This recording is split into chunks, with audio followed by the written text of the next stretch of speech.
धन्यवाद sir.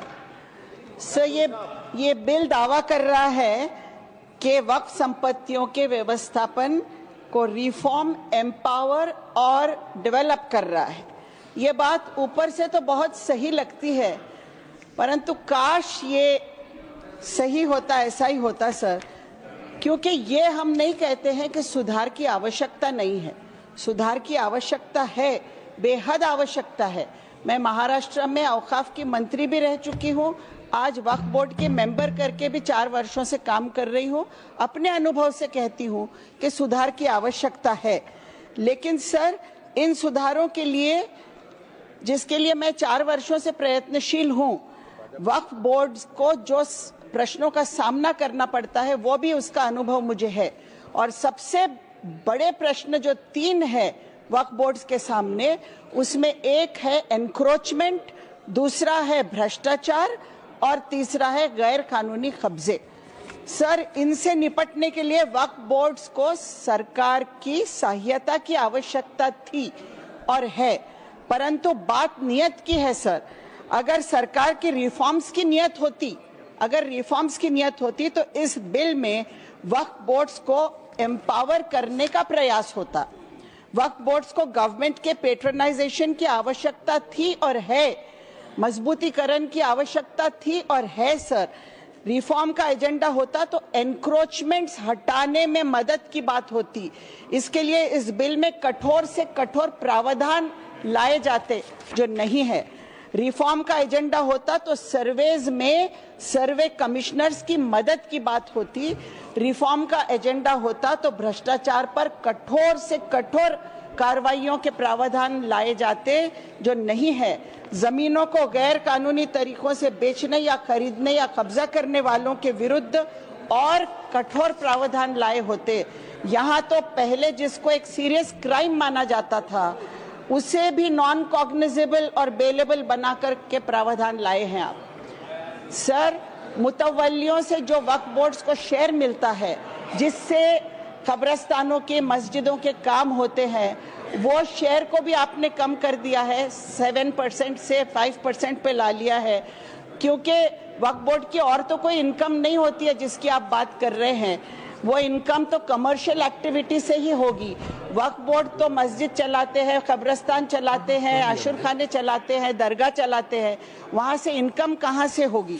Sir अगर वक्फ boards को आप सशक्त करना चाहते थे तो ऑफिसेस की बात होती, इंस्टीट्यूशनल सपोर्ट देने की बात होती, स्टाफ देने की बात होती, लेकिन उनकी स्वायत्तता छीने बिना, परंतु उनकी ऑटोनॉमी अबाधित रहने देते हुए अगर करते तो कोई बात थी सर। ऑटोनॉमी छीन कर आप कर रहे हैं बात, तो इसकी कोई वैल्यू नहीं है। क्योंकि सर अगर मुझे मेरा घर चलाने में कुछ कठिनाई आ रही है तो आप ये नहीं कर सकते कि मदद के तौर पर आओ हम आके आपके घर का मालिक बन जाते हैं, क्योंकि आप अपने घर में कठिनाई आपको हो रही है घर चलाने में। तो उस तरह की बात यहाँ हो रही है। सवाल यह है सर कि क्या नॉन कम्युनिटी मेंबर्स बोर्ड्स पर लाए जाने से बोर्ड्स एम्पावर हो जाएंगे? क्या लॉजिक है इस बात की? सर आप कहते हैं कि वक्फ बोर्ड्स धार्मिक संस्था ही नहीं है। आपने कहा कि धार्मिक संस्था ही नहीं है, मस्जिदों का, दरगाहों का, कब्रस्तानों का, आशुर खानों का व्यवस्थापन करने वाले धार्मिक संस्था नहीं है। जो वक्फ बोर्ड की जमीन लोगों ने डोनेट किए हैं रिलीजियस पर्पस के लिए, वो व्यवस्थापन धार्मिक नहीं है। ये सोच भी कमाल की है सर। आप मुझे बोलने देंगे? एक तो आपने आखिर में मेरा नंबर लाया सर, और आप घंटी बजा रहे हैं। प्लीज मुझे बोलने दीजिएगा सर, ये बात अन्यायकारक है। मैडम जहां नाम सर है, आप please 1 minute please consider sir. जहां सूची में नाम है मैडम, मैं वही पुकार सकता हूँ। जो समय लिखा है उसका मैं पालन करता हूँ। प्लीज नाम नीचे आता गया मेरा sir. Please conclude please. Madam please seat पर बैठकर न बोले, जहां पर नाम सूची में वही मैं बुला रहा हूँ। प्लीज सर आप कंक्लूड करें। मुझे बोलने दीजिए सर। हाँ बोलिए, कंक्लूड करिए। वक्फ जमीनों का सबसे बड़ा एनक्रोचर कौन है, ये मैं पूछती हूँ। सच्चर कमेटी की रिपोर्ट के अनुसार वक्फ बोर्ड का सबसे बड़ा एनक्रोचर स्टेट गवर्नमेंट स्वयं है सर, और आपने एनक्रोचर को ही फैसला करने का अधिकार दे दिया है। क्या इससे न्याय मिल जाएगा धार्मिक संस्थाओं को सर? सर, एम्पावर हो जाएंगे धार्मिक संस्थाएं? ये मेरा सवाल है। सर्वे कमिश्नर्स को मजबूत बनाने के लिए उनको और रिसोर्सेज देने चाहिए था, लेकिन वक्फ प्रॉपर्टीज को कंट्रोल करने का सीधा अधिकार आप सरकार को दे रहे हैं। ये क्या ये अन्यायकारक नहीं है?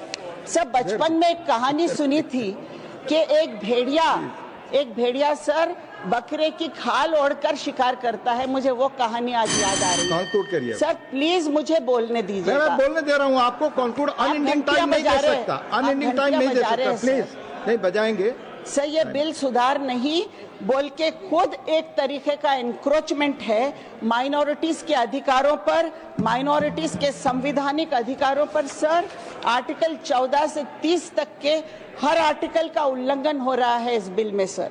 माइनॉरिटीज में केवल मुस्लिम्स नहीं है, क्रिश्चियंस है, सिख्स है, बुद्धिस्ट है, पारसी है, सब है सर। आज मुस्लिम्स की बारी है, कल क्रिश्चियंस की आएगी, परसों बुद्धिस्ट की आएगी। सर, मैं ये पूछना चाहती हूँ कि आप गरीब मुसलमानों के फायदे की बात कर रहे हैं, ये चर्चा हो रही है, किस तरह करोगे सर? जिस तरह सेना के लिए आरक्षित जमीन 13,000 एकड़ जमीन आरक्षित जो है 50 वर्षों से, वो जमीन आपने अडानी जी को दे दिया, बाबा रामदेव को दे दिया, आपने रवि शंकर को दे दिया। उसी तरह आप भला करोगे मुसलमानों का, गरीब मुसलमानों का? किस तरह करोगे? मुसलमानों को आप क्या दोगे इसमें से? क्या आप इन जमीनों को बड़े बड़े पूंजीपतियों को देकर उसमें से इनकम निकालोगे? आज आपके पास बजट है, आप उस बजट में से मुसलमानों का भला करिए। ये मेरी आपसे विनंती है सर। कंक्लूड करिए मैडम। मेरा सर प्रश्न सुधांशु त्रिवेदी ने जो यहाँ उपस्थित किया था मुद्दा कि एक कम्युनिटी आज जो है वो माफिया के साथ है, गुनहगारों के साथ है। मेरा सवाल ये है सर, उस पर कह चुके आप, कंक्लूड करिए सर, कंक्लूड करिए। मेरा सवाल है, बिल्किस बानो के बलात्कारियों का साथ कौन दे रहा है आपके लिए? क्या वो फरिश्ते हैं? ये मेरा सवाल है। धन्यवाद। आखिर में मैं एक ही बात करते हुए अपनी बात विराम दूंगी सर। बहरों की अदालत में गूंगे की गहवार है, बहरों की अदालत में गूंगे की गहवार है, सजा उसी को मिली है तीर जिसके आर पार है। धन्यवाद। धन्यवाद। धन्यवाद। Shri George Kurien. Honorable Deputy Chairman, sir.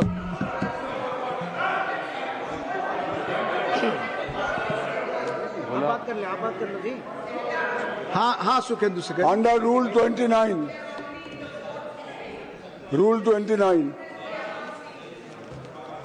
Rule 29(1), it says a list of business for the day shall be prepared by the Secretary General, etc.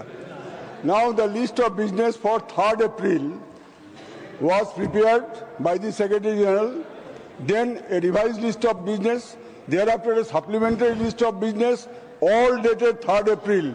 We are now on 4th April. There is no list of business for 4th April. Thank you. There is no list for 4th April. माननीय सदस्यगण, मैंने already honourable chairman ने जो निर्देश दिया था, BSc में जो पढ़ा गया था, ऑलरेडी बता चुका हूं। Again I will refer different thing. This is Rajya Sabha at work. It's very clearly mentioned, as already stated, a sitting of the House concludes at such time as the chairman may direct. Without going into detail, again I will read a quote. Sitting of the council shall conclude at such hour as the chairman may direct. I have conducted the proceedings and